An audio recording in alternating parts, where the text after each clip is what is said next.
kita vai ke muni tala bantu na bogni kuona borong tu main sar-sar tu main na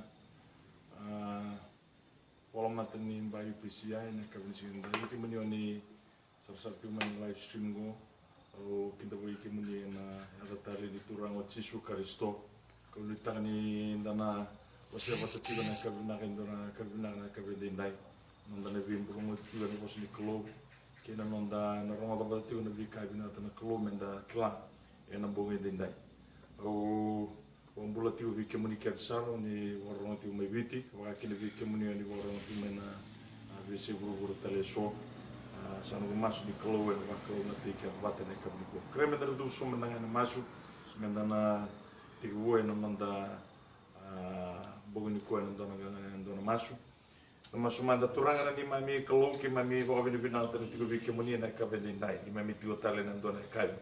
me vagane ki mami sa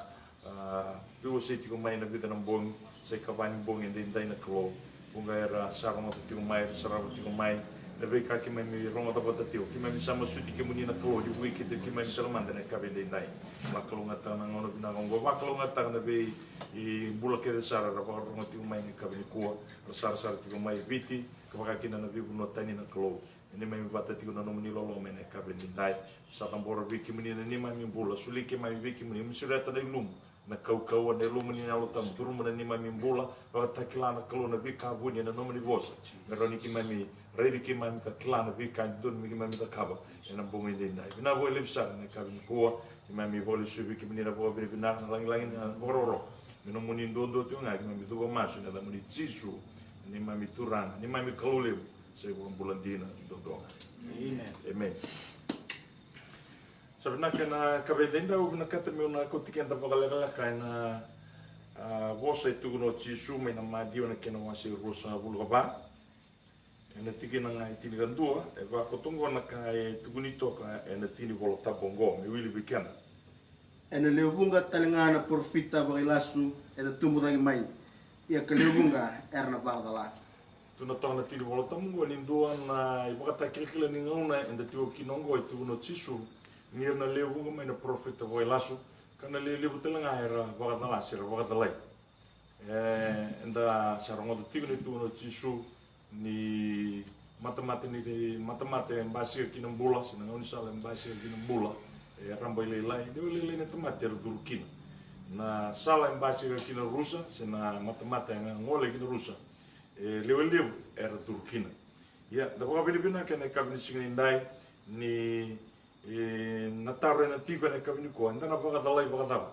do tiko na ibagata kilkila do tiko na kai tiko no polo biro na kai de solika ena karuni de solika na kena wasi rua ke bakamenda na rete na kabini sinindai mena wili weekenda na tina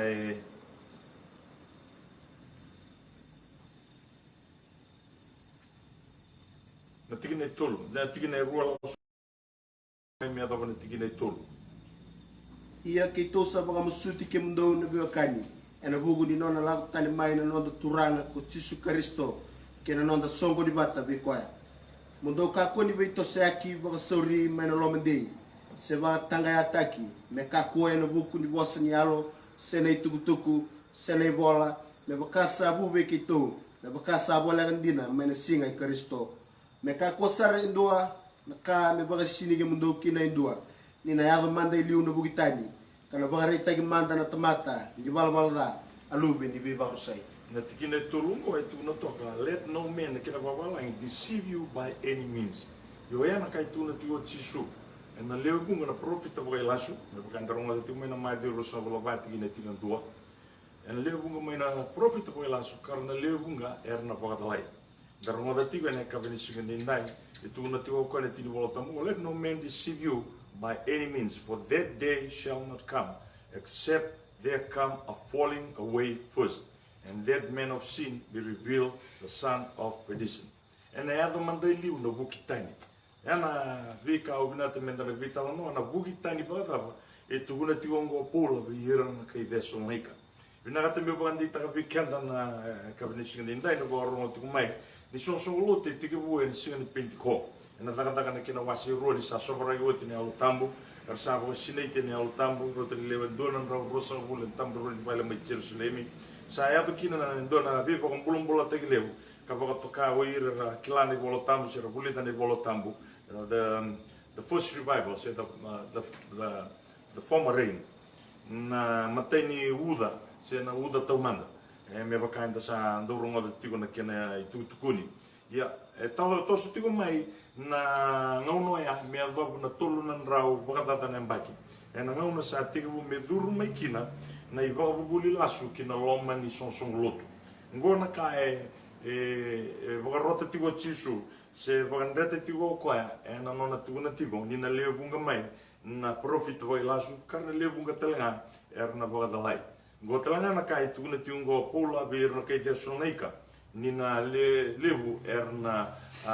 bugitani mai na iba bulindina ene kavanishinga dindai there shall be there come a falling away first lutu tani mai na dava na taritiko lutu tani se bagadalai na buku ni babu buli na kabni kwa ni kwa rotu na babu buli usati ungo na nanda gura membaleta na klo na tai se kwa na pambote ni ndua na klo dona iwasi ni tamatlutu era tu gura ni kwa ka nda pambote tigo ni klo en domba unga senga ni wasei senga ni lewe tolu do tale na kele wasi era kai tigo ni klo lewe tolu kan dombau era atuna tigo ya senga ni pamadal te rau na lewe tolu ba klongo eu vina ngata me tuku na weekend ni bolotambu sa tuku no titiko mateni kornida God is not the author of confusion ni darega na tini bolotambu ngo sanga na kai via avagandreta tiko kini sonso lotu mai dia sonai ka pola me tuku na tiko vera ni sembera tiko mai na lesu mai ni turan kina nanda songo di bata vikwa na lebunga na bugitani mai nei volindina de boa vina kana kapani singandindai ke bakainda na lesu kina maternity modi na kina wase rua ene ka vende indai enda na uliga kina se tava nei boa bulindina ngona kai bina ka to polo me ramasu lagi na tamata kidenga ka nganganda tigo ni klo maternity modi na kina wase rua tikina indua la som me wili weekenda ene ka vende singa indai ronga da sara boa bina o koia ongo kausa bakarota kina me ia manda iliu na masu na kere na bei masu laki na vaga binaka na bukundra na tamata kedenga to sombu na bukundra na tui ke ira kedenga era turanga menda tigo binaka kina ka vaga demu menda ia na ibalbala kede sa vaga lotu ka kilikili sandundono ongo ka binaka telenga na mata nikolo na nonda ivagambula o koya sa binakata mimbula na tamata kedenga ka mai kilasara na ivaga bubulindina ngona kai binakata na kalongo membula na tamate kedenga ka mai kilasar na iboga bulindina na iboga bulindina tiko ena tiki ne tra ni sa ndomba unga na klo ka ndomba unga na ndau besorvaki ena maliwa ni klo ke ira na tamata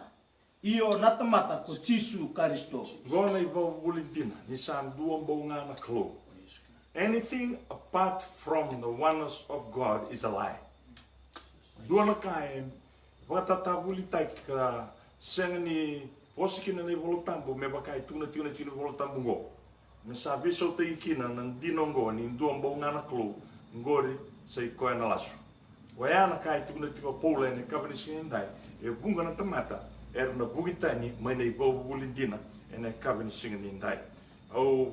bo bina bona klo ne kabani koa ende do tiko mai ndana na sayanga me na ba madawataki ka serela ikina weekenda ene kavini kua na bunu era basi ko mai kina na rua na ibo buli karosa ve donga tiko ni kua salai taransara tiko na nonda ve papito istaki so era ve papito istaki tiko ena dei tisu me ba kainda ba mboto weekend da ba mboto ni voltam ka so era ba ve papito istaki tiko ena tutu ni tamana lubena kene au tambo sanda mai wasi tu ba rua ena bu ni rua na rai enda rai tiko kina kanda kai rua tiko ni lago mai ni voltam eu vina kata menda na kila tigo ne kabini sinindai ni klo in dombonga ne kabini kongo na ibo bulindina ni san dombonga na klo ke ba kauna singa ni kila na ibo bulindina na klo sana rei kene bale tigo eu iko ona lago kina rusa belata na dam e tigo ikia na ya buni nonda bula ba klo na tamate nda mai ngaraba na klo ne kabini sinindai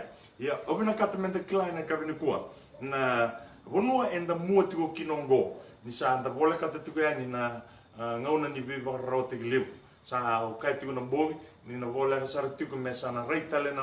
ngole tale na matini klo me sa ngolebi rotale na nona tomata na tiu so ir na Israeli me baka tapar vira na nonra ka vitu sanga vulu ni wiki se na ai wotu ni vitu ne ambaki ka vosa teo kino Daniel profeta ena Daniel en kena wase vitu sana yanga weekend me na baka takila ina kandina ena kabini singindai ya and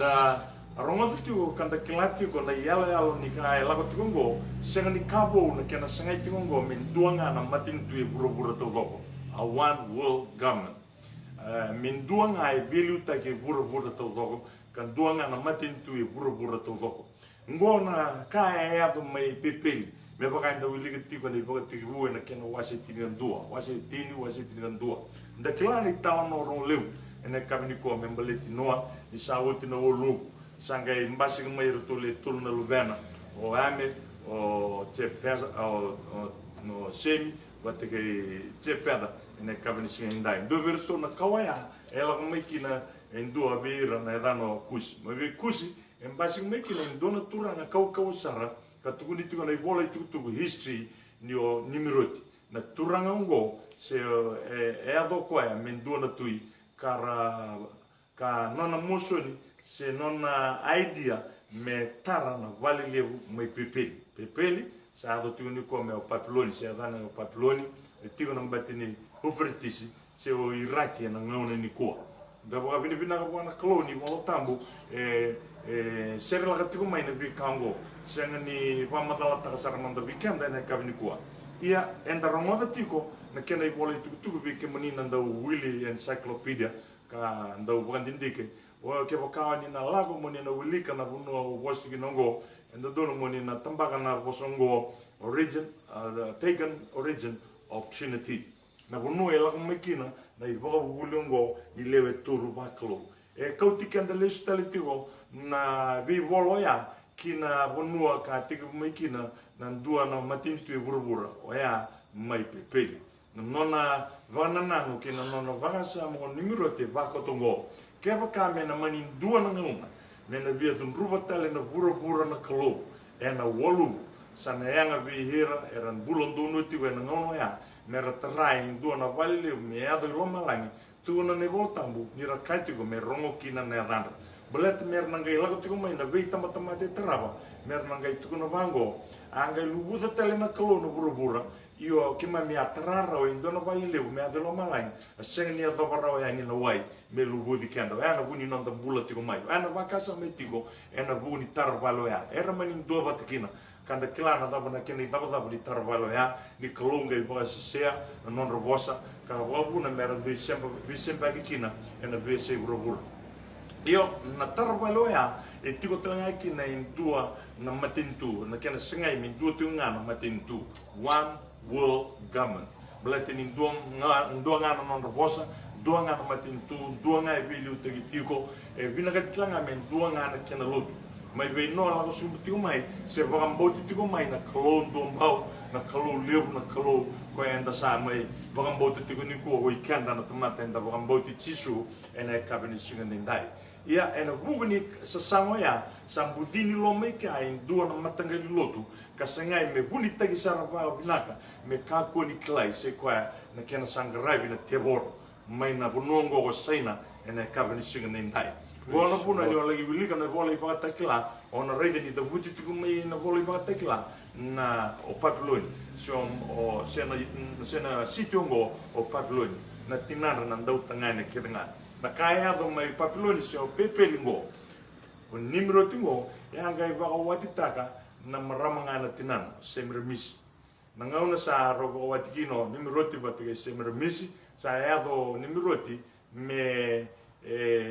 min dua na close ama in budina ni kino semremisi dua na lotu go sa gai mate na turango nimiroti gai tukuna tigo semremisi nyo nimiroti sa lagota kina mate ni singa sa lagi yado koya me sa lagi tiko na elona sa lagi tiko na mate ni singa ini gai lagota kia o nimiroti sa kuni tiko na watina ko semremisi watina katinana talenga na ngone ngo ka ngai kuna taingo angai baka dani tigo me wa tamus na tuguna kino o semre mis na tinai nimiroti ni ongonga na lubei na luban o semre mis nga o do nimiroti nga sala itigo na matini singa ngai lut so mai ndo na kene se ra ray from the sun ngai wabu na me kunikino o semre mis me va suduma kina indua na ngwan tangane adana tigo tamus ko na bunongo e tigo maikina na tango God the Father, God the Son. Nyo nimiroti o koe na kalona tamana o tamus na lubena ka kuni taki vei tinana o semremis e wakatoka yo koe God the Son. History book o laga tuo kinongo e ne kabini singin indai. Teiku butiko maikia na ibobo buli ni Trinity e ne kabini singin indai. Sama ni wakatoka itu o semremis me Queen of Heaven. Sena ranandi ke loma lain. Kasoera sa pamboto tunga ni kua ene kabini singin indai. Dewa sumbutuko mai na pamboto ngo sa maniata mera ndeklana keni talnoa ni sangai tawase na tamata na buni non sa bosa sia na klo na non rapos sa randivos bosa sa randila. Non sa randila ngo era sa kauta bota tiko keira na gravi klo ni pamboto na lewe tolu ba klo kan duombonga. E kena sambolo tiko se kena sign tiko na tolu na circle ke pakai na rida tiko ne kabani singin dai le bunga sara panga taka tiko na sambolo ya me bakara tiko ni klo me tuguni tiko ni ngona sambolo ya patungo na klo lewe tolu kan duombau ya obinato menda klatiko na tolu na circle ya endo tiko vero to na mateni singa so nimroti ndo vero to te mus kan do tiko vero to semre mis ya te boga bini bina wana klo di sen gona kai boni tai ngona keni wan dindino vetu kuna weekend ne kabini kuwa ni rasa lawa ni itspita era sa tawasi o era sa tawasi mai ena wali mai pepeli sa ngole somo na kai itspita era kote tiko batekera na boga mbautongo mai itspita sa kilai tiko na kolongo merto lewe tolu o Osiris, Horus and Isis ngona lewe tolu tinga wa mai pepeli we era na kai kriki o Zeus, Apollo, watakei Athena. Weana leo tuluea. Weira mai India, o Brahma, o Vishnu, watakei Shiva. Mai Roma, o Jupiter, o Mars, watakei Venus. Reida na nono santo ilawango, era kouta tiunga na wambota ni tolungo. Ngona kasanga iado, ene kabani singinindai. Ningauna sa lago tiko makina na lutu va Kristo sa tuya buoti na lutu va Kristo ene singa ni Penteco sa yado ene Roma angai siro sombo mai endo na turanga mai Afrika na dana water tulian ka vakamboto tiko mai na tolu na klo ka dombau lago tiko mai pepeli na vakamboto ya ngai lago mo koe yado mai Roma mai sotakina vate ke ira na tamata lutu va Kristo karavang bota tiko ni dona klo sanga i bembai kiana nona vaga same ravadava uira na lotu va Kristo ngo me ravang bota tiko ni dona klo ni ve mata tamata ke tu buruburungo ravang bota tiko na lewe tolu kan dombau 1 in 3 or 3 in 1 sena voto kai tiko na Trinity na Holy Trinity veana taro taronga na turango kota tulin sanga mai bukan de keba to kani bukan malua na kairo bukan bota sama ni ado sara me dur maka mai bukan malu ona turangongo kina loma ni lotu na bukan bota ni lewe tolu baklo ka bukan ngata tiko kino ko ni tutu e tolungo na tamana kalona tamana kalona lubana kalona alotam ngoi bukan puna sara bukan lebu na bemba beira na gasin lotu ena ngono ya ka bukan puna sara me ndambi kina indua na matambosi ka dana tiko the Council of Nicaea kawan data ikina ena tulan rau walu sabulan dua tulan rau rosa bulan lima kina tulan rau walu sabulan dua mesan dua na yabu ni sonsungulut me bagan data ki karsa bagan data kina mesa yabu ni sonsungulut na lewe tolu kan dombau sena Trinity ena kawan singendai na bonoya sa visa utelenga mai kina na pabiteso sa sena ngai va ta ina pabiteso na ave tsisu me baka bagan kita gitu mai na matai ni biuda nan rau na mbaki me adobo mai na ngono ya na 10th century koroni century me adobo mai na 14th century sa mai visa utaki na pabiteso na ave tsisu sa durma ki mai na pabiteso ni mana lu vena kene au tambu me rau vivi bata ke na kaira vamboto tu na ve mata tamata era sa koututu mai pepeli na nonra dui bambota me bakana tulu na klo ko ara koutu mai I pepeli na kabensiendai sama ni mai besa utakika na ya ni sonsong lutu vakaristo sa senganin dua baunga sa tolu yende klabe na tiko ni o ya ni lutu vakaristo ya tunga mai na nonra bambota de tiu o ya mai de vela de makawani ron ke no wase hona tikine ba ni rongo de Israel choba na nonda klo o choba sam dua bau sama I vidonga ena katulun rau na katul centuria kasama moidi kina vagandua ena kabensiendai obinagata menda kla I turangongo matin luda koeka wagabuna na nonra lautani mai na lutu va Roma Catholic na Protestant movement o koe pandini dina tao koe ni sangani reida rawa ena lutu Katolika na ibawuli ni ndona klobe bagai tuna na ibolo tambo e bada lao koe na ibawuli ni lewe tolu vaklo kan dombau ya tapo bini bina kene kabensiendai sa koe na ibawuli dina ni san dombau ngana klo kan dombau ngana ndau ni besor vakina malio ni tomate kena klo io na tomato Jesu Kristo nda wiliga tuwa mai na matenti modi na kena wase rua ia ke bakasa andona karo sa vidonga vate kena dino ya ni dombau ngana klo sa keni malmbal wa na ibawuli las io ya sarangana ka ya sa warning takatiko mai kina na song lutu mai deso mai go polo me tuna tino vera ni na ya do mande liu no bugitani ena kabensiendai obinagata mendana lestale na kena bagan dombula na ibawuli ongo kani rau sema sartiko pagabinaga kena kai tukuni tiga na ibata klan kena wase tiliga tolu baleta na namba sena I will ni tamatongo ka dana tigo na ono onda dono menda klani tiga bu mai pepeli se ala mai papiloni na kena sanda upaka ngata tigo na namba ongo na ono in namba tigo ni tamata dono menda klana matani kai dono menda klana ni ono namba tigo ni tamata men's number baleta ni ambuli na tamata ene ka ono ni singa e o gina gata menda kla kalo na nona number na vitu ene kabensiendai nona number na dua nona number na vitu ko ena kalo in dombo nga taka tunga ko ena liba na ngone ko ena tunga ko ena vitu na singa embule kina na burubura ene kabni ena tamata e nona number tigo ko ya na ono yo ya na ono ya ibanga taka mo papulon kanda savaga nga taka tingani ko na ono ya ena kene bagan dinin ngo na nomu kaloko e tio kine ono sanga vulu na se kondi ena ndona miniti ono sanga vulu na miniti ena ndona ya ua ona reida tiko ena kabensiendai ngona kena vakanga tagi tiko na ono ndasa vanga taka tuni kua ena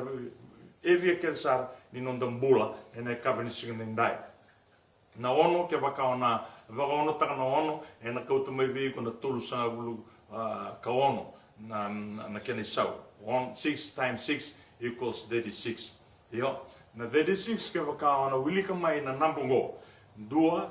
wilika batike na rua wilika batike na tolu wilika batike na va me do sar na tolu sanga vulu ka ono na kene sau to voko ni nambo ya ena do batike na namugo na ono rau ono sanga vulu ka ono ia obina te molestale na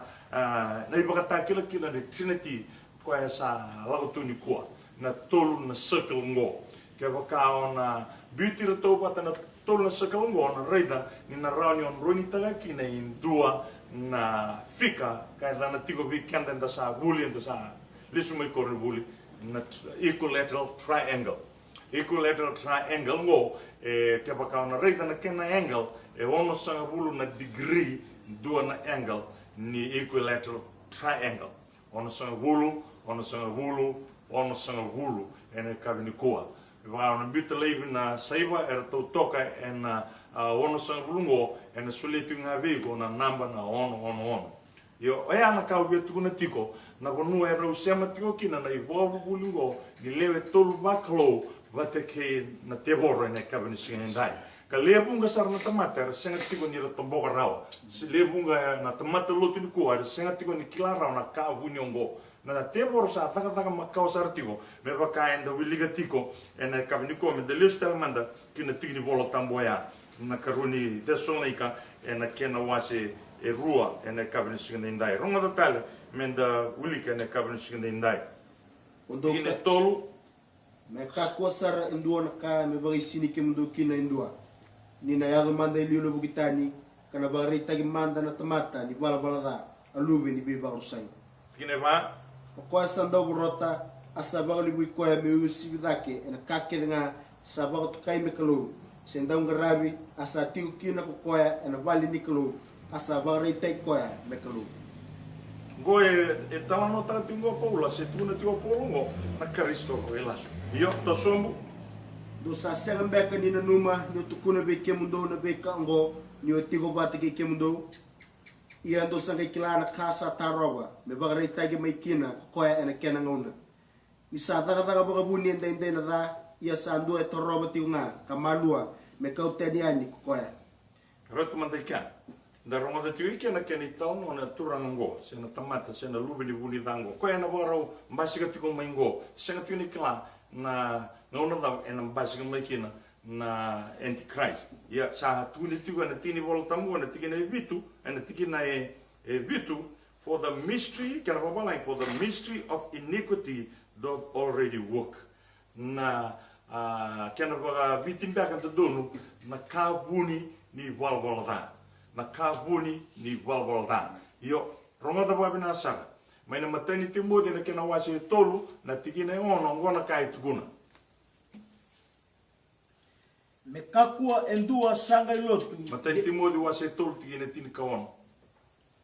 Ia na kaongo sa sanga ni vele titaki ni sa kalevu na kani kalou ka buni tu eliu. Roto mandaika. Kalevu na kani kalou ka buni tu eliu. Sena kena baso palangi. Great is the mystery of godliness. En dua tigo na mystery of godliness. En dua tala tigo nga na mystery of iniquity. Rona boso ngwa ra wasa vimba sai. Waga viti tigo ni tigo na kabuni na kalevu na kabuni ni kalou. Ia na kena iwagan dewa tigo e babalai godliness. Sena kabuni ni vika vakalo. Ea na rau ni sa mai rai vatamata na kalou. Yo na kabuni ni valvaladango. Na nona sa mai rai vatamata na terror. The mystery of iniquity. Ea na wakaritaki mai na kena mai wakaritaki. And they go to it in ngongo. Kasana mai durumi ko itu na yalo ni terror. E na ngauna enda sa mula tiko kinongo. Sa bolek sara tiko ninda donu mga tiko ningo. E na kabini siga nindai. Ia na kau me tuku na kabini kuongo. Ni lewa bunga na tamata. E na sa vakadalai tiko. E na ibo bulu go. Er sabi sugi ka duriti tu kina ni kua. Le bunga sara sa senga ni gai piano kata mera taura na tabi kalau. Ni vei pati stake na wai e na yabe tisu. Beleta na daba, beleta na tevoro e kilati ko babinaga. Ngonga na ngau ni sala na vambula kina i dua na tamata i valvalda. Ni sabi butu ni taka na nona i valvalda. Me papito stake na wai e na yabe tisu. Me mbokodi kina na nona i valvalda. Sanga i vesau taka na tevoro. Melata me vivi wate ki na nona i vomuli ni leo e tolu wakalo me tarobi ki na natamata me kakuni me papito istaki e na papito istondonu kan bogoti ki na ni vabolda kan i vakanga taki ki na na ade tisu sanga e biuling nga baga tiki vango me vakanga taki kina kina o sa papito istaki ko e na ade ni kalogo tamana kendo luvena kan e alotam ka sa senga ni vakanga taki ki na na yada ka asuli mai e na rugi loma langi me rao ki na weekend na bula sei koe na hata i tisu na hata ngo e kota mai na inglosi senga ni hata e buli ngai burubura se na numi ngai burubura senga e kau sumbu mai loma langi ke baka in dona kai kau tiko mai loma langi ke ne mbambale in dona kai tiko kina in dona kau e tiko kina ia ni kua na te wore kilati kwa ya na kau e tiko e na hata i tisu ninda na demuria na tevor e na ade tisu e na nro ke baka o sanga mo demuria na tevor e na tutu ni tamana lubena ke na o tambu sa ronga ni kasibita na matamu e na kabini singa ni ndai io obia atuna tiko weekend na kaukaua e tiko e na ade tisu ka po tuna kino tisu polo verna kai kolosa tolu tina vitu na ka ke nga ndo kitaka vosa se daga me daga ke te dua e na ade tisu baleta na dava e kilati ko pola na kaukaua e tiko e na ade tisu Veo kanda mamani na kabini sinindai au binata me utuko na beko na kabini kua ngona i bobu bulindina kasanga ni bina kata tiko na tevoro mekilai bunga na tamatera lotu tuni kua lotu ne kena levu va kama na taka ni kalou una utanga na bosa ni kalou ka kua ngani mboko na nomo i walwalda and I have a tisu ni o papito is taking. But he doesn't care less whatever you do before God, as long as your sins are not washed away. And ano no na main aim na tevor. Bala na dam tu mas Aisha na profita, sanga ni lang na linga chop mi na bibom bulai. Sanga talanga ni bimbi na dalinga na mesini rani rongoda na masu. Tu no kwa na no mundo ibalbala danga sa tau si ke mundo mai veo. Io na ibalbala danga tamate ke bagai na sanga ni boko me tauro na ade tisu me papito skina. O sota sara, o iko o na sanga ni rao ni tigo bata ki na klo. E na tawa se iko tigo na no mai walwala da, mai buana klo, e na kawini siga nindai. Nda waka bini bina ki na buana klo, e na kawini kua. Ngona ka e ada tigo mai, e na iwotu ati ni ngono ngo. Me baka tani taki na bosi ni klo, me vesau taki na bosi ni klo. Sa tiga bu sar tigo mai, e na ngono ya mai pepeli. Laka duruma tigo mai na beta ya mbai baki. Me adoba ni sa duruma na loma ni lotu, e na tolu na rau baka dada na mbaki. Dan ni wote na mate ni turang o Jesu Kristo no no tu daga tale mai na mate da bo bini bina buana klo sang ni dona ka e rami bunitagi e na isero ni klo e na posa ni klo e na kabini sigun indai ya obina kata menda na lago sondo tigo e na karuni de son lai kwa na kena wase rua tikine wal e na gai bagrai taki na bunida kwa o ko na bagusana turanga ne demu ni suna ka bagotia na nona lako bagrai rai mai kine diwa sabakana daga ise tani na nona lako mai saye na kauko lewu kina be baga takilkila kina be ka baga lasu e be ba kurumbitaki goindo na ka bondombula na mai ka na turango ene lewu na daga mana baga lasu be baga takilkila be ka be ba kurumbuitaki me rawai ira kila na tamata tigine ono tigine tin busot kena ka esenga ni donu sabe baga dalai beira sarusa nirsambesi ni lomana na kandina merambulkina tina dua iya na bugu ni kango satala tigo na be baga dalai mana beira na klo merbaga dinatakina na kailasu au satu na tiga na kabini ko na kailasu ya na lewe turu ba klo e bakanda sakilati ona rusa sema bina sartunga batige na ono iyo na kau betu na bugu ni siganindai ni kalau etala na be patalai mana be hir na tamate ra sanga ni bia dingoma na dua na kalau ni kalau indo bonga e na tala na kalau be iko na taka mana kene mbale ona bunau ona be masulaki na bula na tamate e na taka e mana so e lingamu gore batarati na kalau baleta ni osa sanga ni obina kata molo mana na kandi na mombula kina siko na bombo ni dua na kalau e na kabini siga ndai Benarti menda klein bonu kwa kapan dumam bula saya tu tiga na nanda vura e na ngau ni kwa lebu ni beba katalai sa lagu tu ni kwa sa senga ni kawai tagi se na sala ni bula sa kawai tagi tu nga baka lebu nanda bula na tagi mati nanda baka bulai o ira na tagi mati era lagu na wheelchair era tu dagi mai na mati e baka nga tagi tiko na ada Jesu Kristo ia na ninda reda sarva binanga senga tu ni samboko na bala da ni tamata e na kabani se indai Wana buna boski no tisu lewe sanga lewe erna tuguna bia wana sunga ya turanga ke mami ando bata bule na damuni ke mami ando viva ambulai na damuni demuria na tevore so na damuni tambagir na to mate na damuni au na ngai kabe rando lago tani bia we kemundo san dau kitaka na vala da na kabini sunendai ngona nona na tevor wan tamata me buni taka weekend na sala ni bula me buni taka weekend na ndina e lasu tai kenda e baga kauti kenda baga tani ka baga dalai kenda na kabini sunendai ronga me uli na kena ba line and with all deceivableness of unrighteousness in them that perish because they receive not the love of the truth that they might be saved. Era seni bina kata meralo mana na kantina, mervambota na kantina, merambulakina, and a kabani sinendai. Tinetini. And for this cause, and a bukini non rasa seni bia vambota na dua na kalo na kantina na kabani koa. For this cause, God shall send them strong delusion. Nona vei bakatalai mana kaua, sarui kaua, men rende saranga kina, irangai vambota rao na dua na kalo, and a kabani sinendai. Sa bagandi takatal tunai lonra ni sa dina tunga na ka bunu era tigo kinongo ena lewe tolo baklo balata na taka mana sa taka tugo na lingana sa rambula na tagmati sa lago na logolog sa rona din divar Ervanga takana ave Jesu ervanga takana be matangale bugi ni lotu kedenga me bagande tagavera ni oya na lotu ndina ia senga tiko nikla ni klo e bagatarati ko ya mer bagadalekina mer kakosar ni maikila na kandina beleta ni ngau na hoseki na vera eranga i bugi tan kasanga ni via bombot oya na kasanga tu na bura ni ko sa tu na song lotu ndai ni song lotu ndina ni klo me bagadina tagati ko i bura ni ko ke baka indo mandanga e senga ni bina gata me lagamai sa rongo da rawana pabitation na wai na ave Jesu na duana klo ki na boga sineti na altambu mai na duana sei bura e na duana sei viti se na duana bono ni be baga lutaki sa rauti ko ya me na taruikina e na singa ni lewa da dava na kenro ndui na pabitation na ave Jesu ke na pabitation na tamana luvena ke na altambu sa rauti rutiko me rongo da walinga ni tamate dudun me pabitation na ave Jesu ke baka na dabi kalaukina na mbula ke basa senga kau via tuku nongo ni dona tamata sa senga di via papite stagi na ade Jesu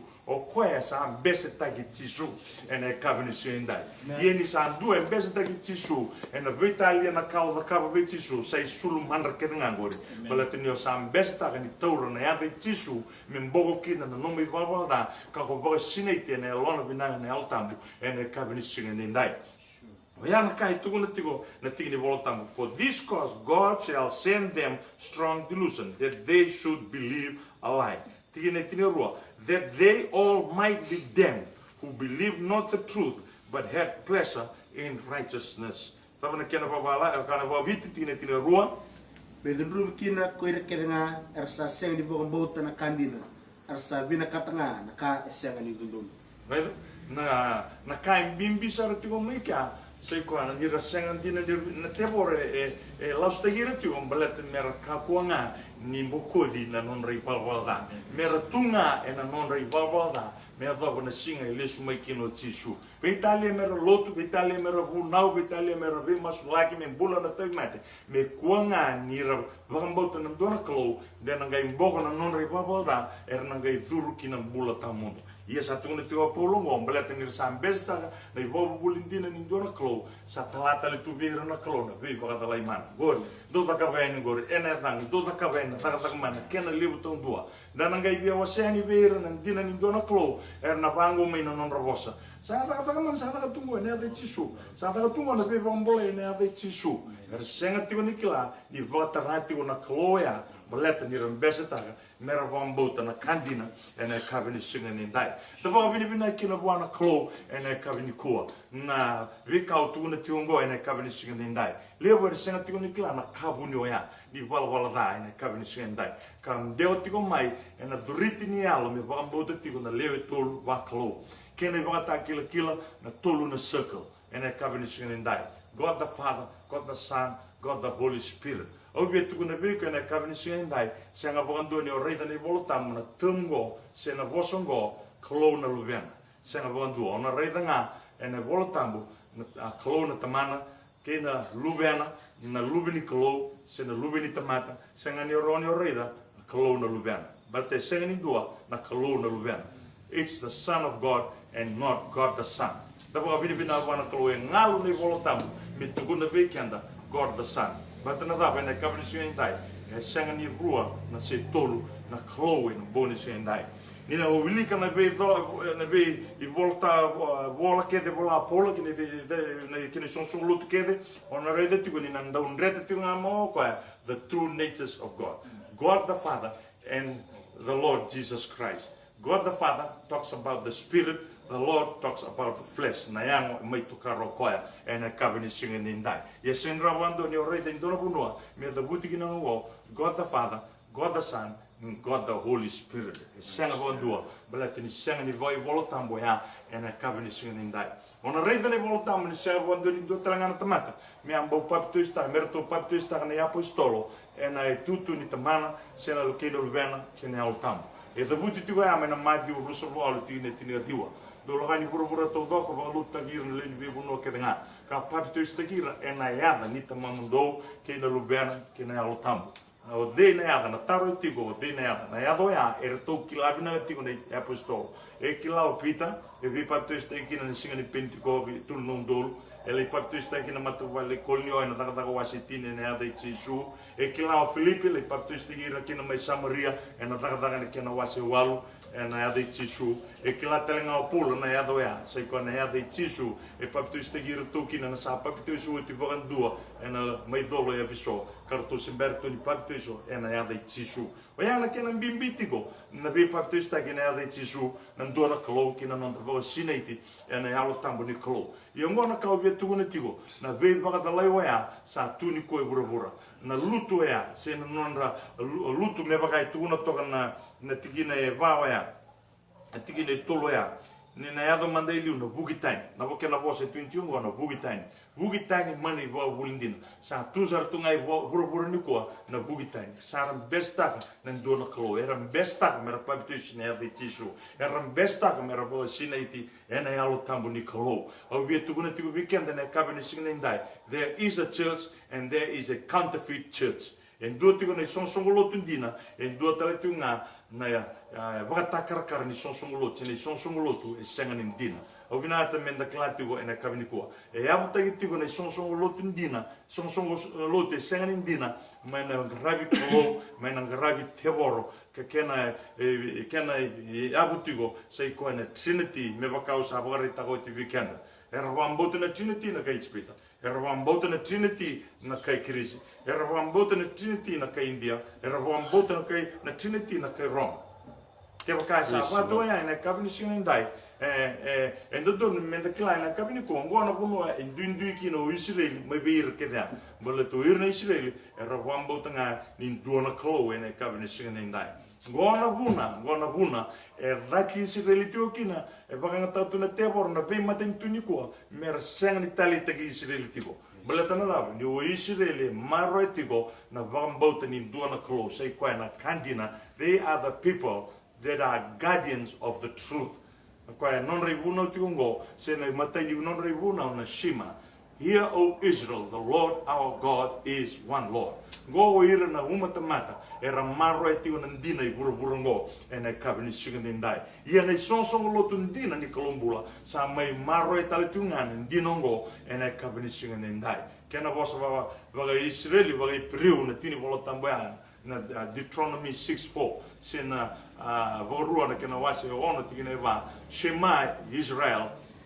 Adonai Elohim Adonai Echad keni mambale rongoda Israeli o tsoba na nonda klo o tsoba sa dombonga ena kabini sigandai sa ruim bimbi oya na kena ibagataki ngona puna ena lagi adokina na be bagarote kile bo beira na tsiu mai Jerusalem ena otuti ni vitu na ambagongo mena lagi tege wika na nona bagarote gira batege ira talanga era maro etigo na iba bulindina nin duana klo ena anda mai na ngona sala ko tumengo na ngona mer sa sema kedikina na we lotu we are seeing the one world religion being revived sa fom tagi tuni kua sa tukuni kina se ongarabi Buddha se ongarabi Allah se ongarabi Jesu tau bata kedenga ena kabini senda ubi tukuni vekana senga di totoba io sara vivitiko yani na ve mata lotu vakaristo vakambota na trinity mera sala I joinyani kina one world religion ena kabini senda sa senga ni rere mera viviani mera le saintan mera sala indobata ke na musulman indobata ke na hindu indobata ke na sikh indobata ke na Buddhist indobata ke ve mata lotu ke detalhe era tu burburungo mesa tukuni tioki na bosongo senga ni lebuna klo en duanga duinduinga na erana en den duivagangata Avina te me tukuna tiko weekend na kavini ko na klo en dangaraba dua tiko na dano Jesu en dua tanyo ko me be hira ke o ko na klo ndina ena bune tukuna tiko no Jesu do na dati be hira na leli be bono kenanga ena buku ni dango it's the name that identifies the true people of God it's the name that distinguishes us that differentiate us from the others. Na yada, bala tu ikan na marro etigo na yada. Na numatigo na yada ngo nangale tikin duru kina bagandua na singoya na duru bagandua na na baga tu sikina na ya mekerna. Gona kai buni kana bola etigo na bolongo the revelation of Jesus Christ. Bala tana raba na kabrisio indai. na nona na lesu mau tisu me vata ke leki nei burabura ni senga tali ndua na lote indina senga tali ndua na klota ni indina ndua nga o tisu ka vaga to kai tiko nei bolongo the revelation the revealing of Jesus Christ na kena vaga rai taki mai sena kena vaga taki lai mai o tisu Kristo me ki lake te vaga ndua burabura yo koe ndua nga na klo. It's not Buddha, it's not Allah, it's not Muhammad, it's not o te tali na kaloni buraburongo ene kabili singendai o tisu ndondoanga ene singoya tukuna sagaria e pakaenda na lau kina vole sagaria ene kabili singendai ngona kai tukuna toko sagaria ni sa to mai na singoya me sali sumai kino tisu ronga to binak ne kena wase tini va ene kabili singendai mai na tiki na diwa ni sali sumo tisu ngo tiki na diwa ia ena kilai ko tiova ni sa tui ni burubura kedenga ena singa koya ena sai tiova dondonga kena yadana dondonga. And the Lord shall be king over all the earth. In that day shall there be one Lord. In that day shall there be one Lord, and his name one. Not his name three, his name one. In that day shall there be one Lord, not three lords, not the Trinity, one Lord, and his name one, not their name one, saying his name one. The book of one clo and I cover this in that. When it's over ya, when Sangaraviti Unuko, and then Chisu, Katunatigo Weekend, I say, Quengo, Watoka, Emmanueli, Nakalo, Sama Tigo, Vatikenda, and I cover this in that. Chop and Vela like Makawa. Sa ya me tisu ni vela la tibo ko na kloyalo sa mai rai bota mata ene kabigo ngona I bo bulindina ka senga ni tali taka tigo na temoro ene kabini singa nindai e senga ni e kilai kanda tigo na tamate nda vaga bota na dona klo na temoro rere bagi kanda e senga ni bina kata me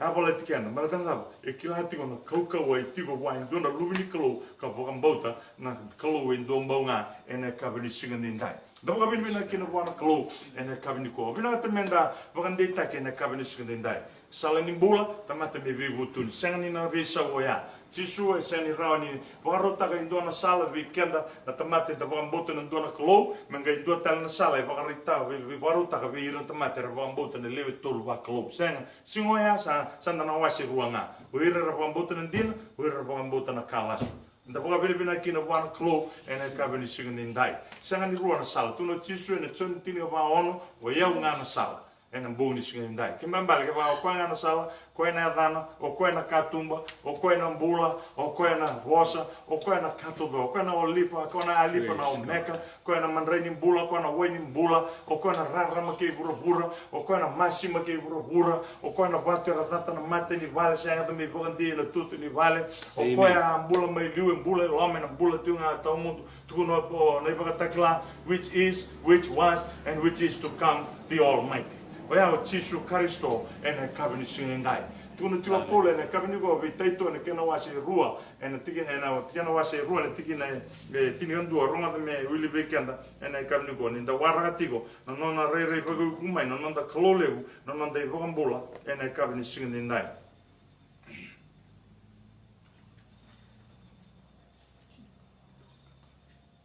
Ninda waraka tina katolu. Ninda waraka na kani viva kalonga tataki enda sa nuitaka kena nona reira I vaka yukupu na kalolevu na nonda I vakambula ko Jisu Kristo. Sangani rua ya indua tiunga.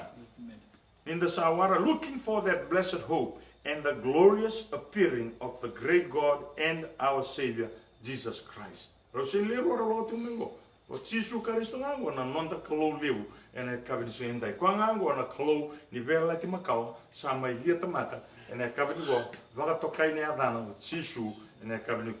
revelation of Jesus Christ, the revealing of Jesus Christ. Singoya ni sana boke na raramani burubura na raramani matani singa ni sana boko na raramani bula sana singa ni dila na bula sana butu na matani singa enangai serau mai o choba enangai serau mai na turanga Jisu Kristo ena vio ni lomala ina reda kede burubura ena kabani singa ndai ernangai kla ni sai koen duanga kina dana in duanga ene kabini ko me bagai tunu tiko na sakare ene kena wase tina wawa na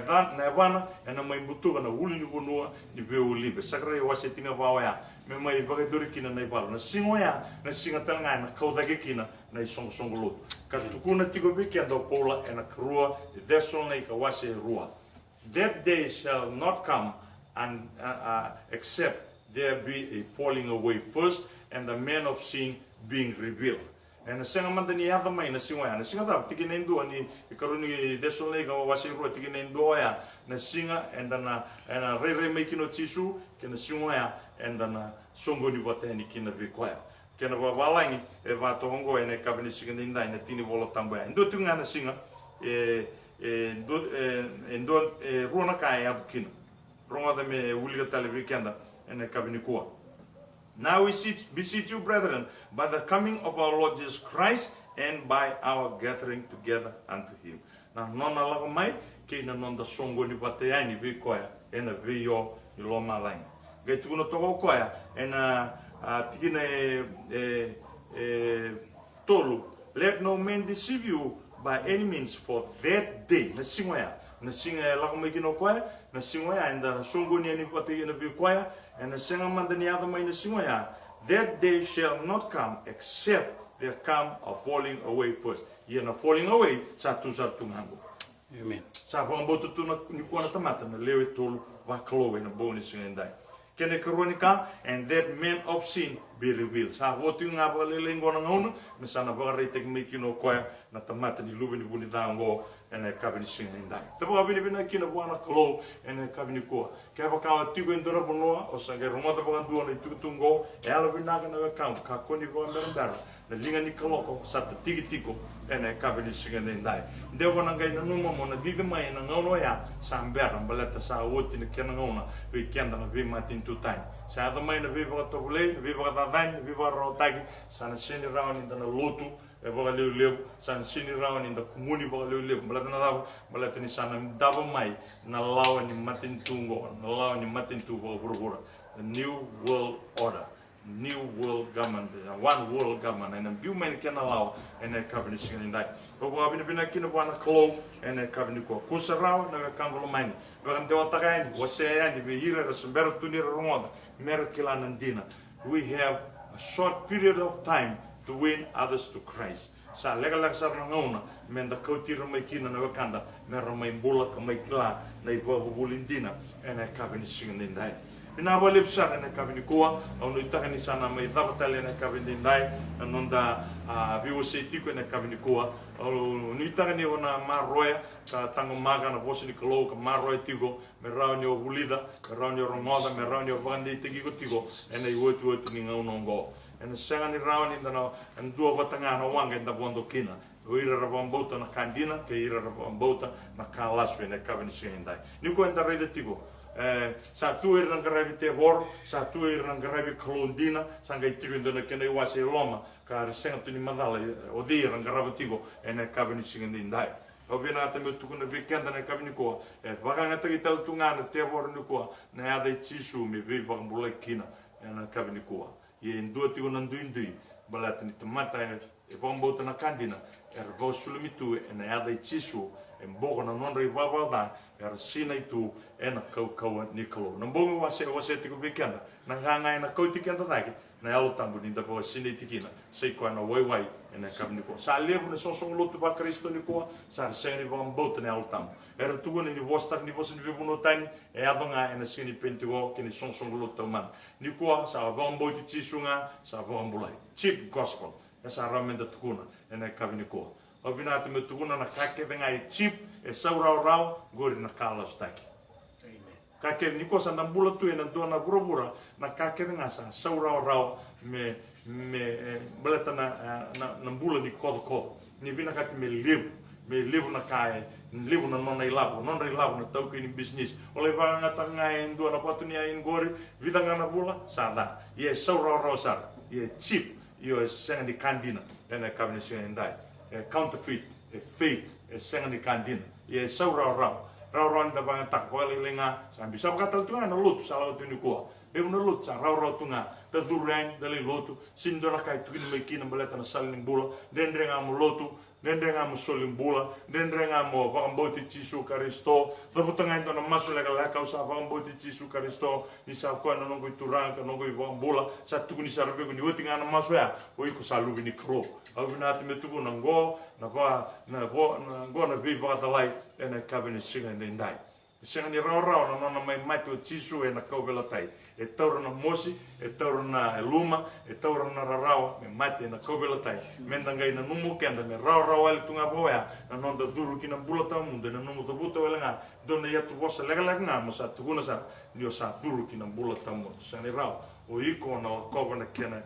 kamba na kena ilago, mo tagatai ki na numu gombota. Ye nio sana tagataga, na numatiko, ona daiti be hira na leni vipu no nga, e na buku ni adana, ena boni sinda kolome na bakalonga te kanda ena kabini kuwa bina bo elipsar na nomri bo rongo tiko mai ena kabini sinda o sini klana ngona tabale mona tamana telekina na ulu tanga ngo embaleta na dina kini bo buli dina kini bo buli lasu yo nui tagatigo nga ninda na vitar tartigo karame enda na sema telemai ena dona ngona ena kabini sinda weekend na lutu emba sini mataga ni sini inda na bo rongo tiko mai kine no vale na bo duritan tike na kakamburagi ni bosa ni klo ena mataga na tini na klo alo binaga dolava mai ko tirtu mai na no matu vale be kinda to na tamati ni klo na mai ndambe ba vale enda romoda bat na bosa ni klo we need the word of God mataga na romo bosa ni klo tiko ena loma ni bai ni tini na kloko ena mataga usanu itaka ni dela vitu tu taka ni wa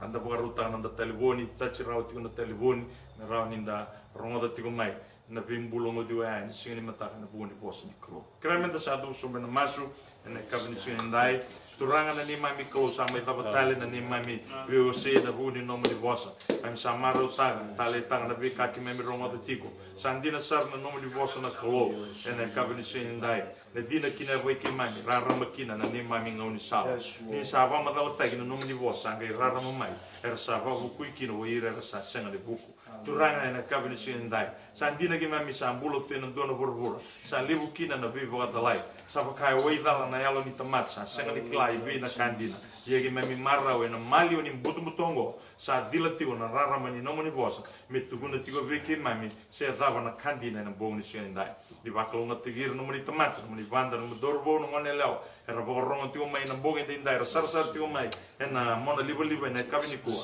turanga mes terairai nanganga ni masongo na buno da bangar ndambe tigo kina bina boile besar na kalo ena kabni ko imem sa tambori ki mami tigo beke muni ena ngauna dende ki mami lago do ruma tigo go pa de ta tigo nambola ki mami ka ko ni abla ti na beka ya go tu ni mami bola ye me ki mami bogar ra beke muni tigo ni sa ya la ta tigo ni tigo botanga ki mami be to besar ni boga tau tu ki buru ngoni mami masum sa tambor beke muni sa bos ka ki ni beke muni na bo bina lang na de ro ko bikin to kai bos bina ta ki tigo ngana ya da muni ki mami tu masu esa muni sisu na ni mami kaolegu saya também nem mais me vou ambular talindina do dona. Amen.